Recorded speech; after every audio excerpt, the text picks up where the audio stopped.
सप्ताह बीतते बीतते कुछ राज्य खुले मन से ये कहने लगे कि पहले वाली व्यवस्था ही अच्छी थी। धीरे धीरे इसमें कई राज्य सरकारें जुड़ती चली गई। वैक्सीन का काम राज्यों पर छोड़ा जाए, जो इसकी वकालत कर रहे थे उनके विचार भी बदलने लगे। एक अच्छी बात रही कि समय रहते राज्य पुनर्विचार की मांग के साथ फिर आगे आए।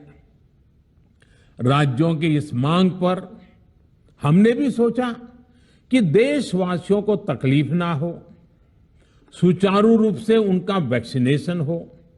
इसके लिए 1 मई के पहले वाली, यानी 1 मई के पहले 16 जनवरी से अप्रैल अंत तक जो व्यवस्था थी, पहले वाली पुरानी व्यवस्था को फिर से लागू किया जाए। साथियों, आज ये निर्णय लिया गया है कि राज्यों के पास वैक्सीनेशन से जुड़ा जो 25% काम था, उसकी जिम्मेदारी भी भारत सरकार उठाएगी। ये व्यवस्था आने वाले 2 सप्ताह में लागू की जाएगी।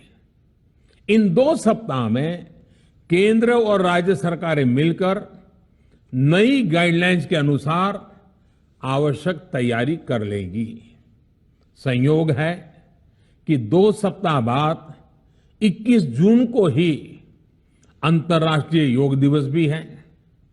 21 जून सोमवार से देश के हर राज्य में 18 वर्ष से ऊपर की उम्र के सभी नागरिकों के लिए भारत सरकार राज्यों को मुफ्त वैक्सीन मुहैया कराएगी। वैक्सीन निर्माताओं से कुल वैक्सीन उत्पादन का 75% हिस्सा भारत सरकार खुद ही खरीदकर राज्य सरकारों को मुफ्त देगी। यानी देश की किसी भी राज्य सरकार को वैक्सीन पर कुछ भी खर्च नहीं करना होगा। अब तक देश के करोड़ों लोगों को मुफ्त वैक्सीन मिली है। अब 18 वर्ष की आयु के लोग भी इसमें जुड़ जाएंगे।